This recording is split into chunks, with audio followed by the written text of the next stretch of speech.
What's going on, everybody, and welcome back to InvestQ. And after my recent Castellum CTM video that I made, I did receive some feedback in the comment sections after reading through it. And one thing that I noticed was that a member of the audience said something along the lines of, even though I talk a lot about contracts, I go over press releases and give general videos about Castellum CTM, I don't really help answer the question of what exactly it is that Castellum CTM does. And I could do a better job helping new investors answer that question and really understand Castellum CTM as a business. And honestly, I do think that's a fair question.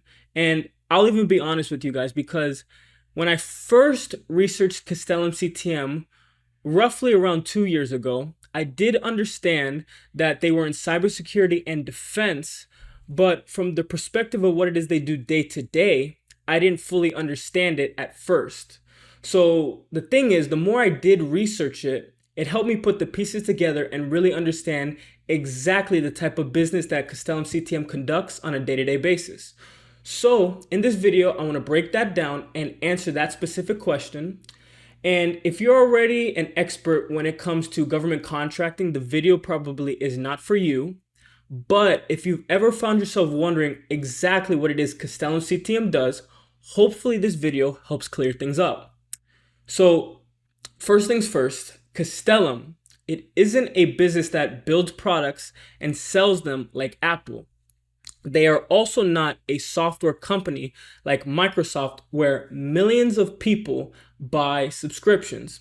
Instead, Castellum CTM is a government contractor, and their customer is primarily the US government, more specifically agencies within the Department of Defense and other federal organizations.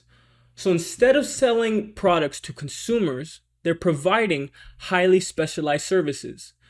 Think of things like cybersecurity, software engineering, electronic warfare support, data analytics, systems engineering, and IT modernization. Basically, when the government has a complicated technology problem, companies like Castellum compete for the opportunity to help solve it. Now, all that sounds pretty broad, so I want to make this a little bit more practical for you guys. Let's say that the Navy needs to upgrade the cybersecurity protecting one of its systems, or maybe they need software engineers to modernize an older program.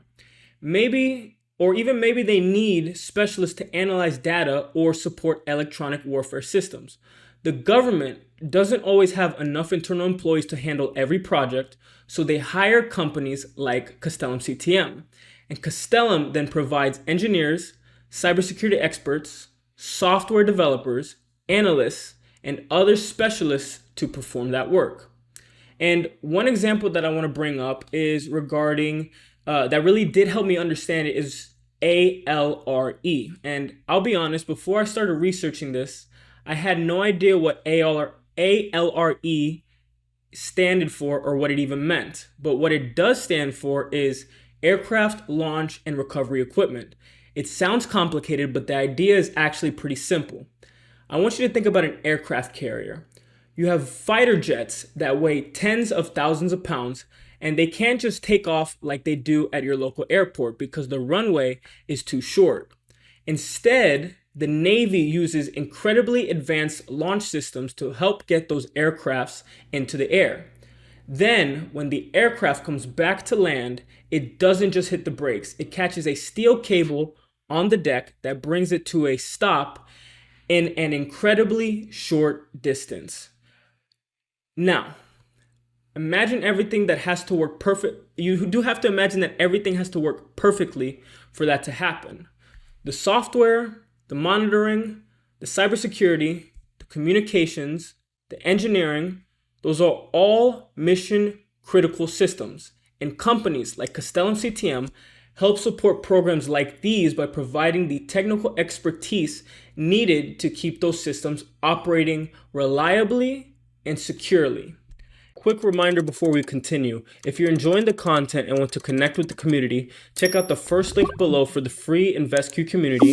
And if you want access to advanced stock research and tools, the second link is a Prophecy 7-day trial for just $7. And last, if you want daily market updates and behind the scenes content, follow me on Instagram using the third link in the description. Now, let's get back to the video.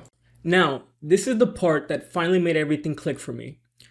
In many online investor communities, you'll hear many investors constantly talking about task orders. And honestly, I knew they were important, but I didn't fully understand exactly what task orders were when I was first researching Castellum CTM roughly 18 months to 24 months ago.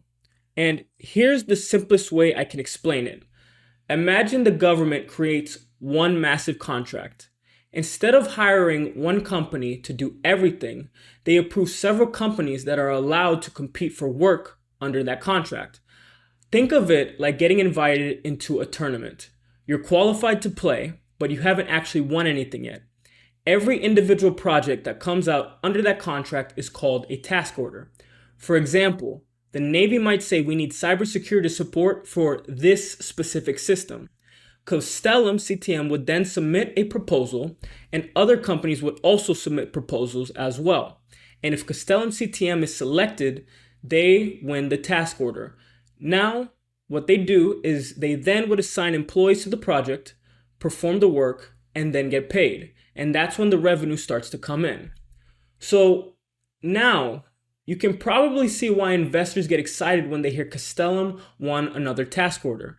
A task order usually means more work, and more work generally means, or it could lead to more revenue, and more revenue can lead to better financial results. And obviously, it's not quite that simple because margins, costs, and execution all matter too.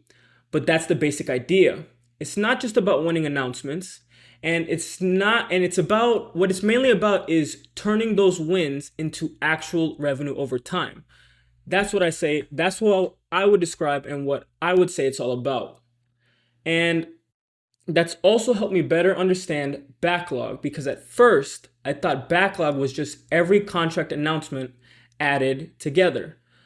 But that's really not how it works.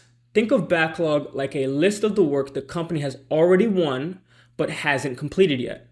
As the company performs that work, it recognizes the revenue over time and the backlog changes. That's why backlog can be a lot more dynamic than people sometimes assume. And this also gave me a better understanding of why Glenn Ives keeps talking about execution, because execution isn't just announcing contracts. It's winning contracts, winning task orders, completing projects, keeping customers happy, winning more work, growing revenue, and that's really the cycle management is trying to build. And I'll finish off with this, because one thing I've always wanted on this channel, for this channel, InvestQ, is to be a place where we can learn together. I'm never going to sit here and pretend that I know everything, because at the end of the day, my goal with this channel is I want to continue breaking these companies down in a way that's easy to understand, especially for people who are newer to investing or just starting their research. Hopefully this video helped explain not just what Castellum CTM does, but also why things like task orders, backlog, and contract wins all matter, and why they actually matter. And if it did, then I accomplished what I set out to do in this video and on this channel. So let me know what you think about the video in the comment section below, and let me know what it is you want to see in future upcoming videos on InvestQ. And if you did enjoy the content, feel free to hit the like and subscribe button. But with that being said, guys, stay safe, InvestQ out, and I'll see you on the next video.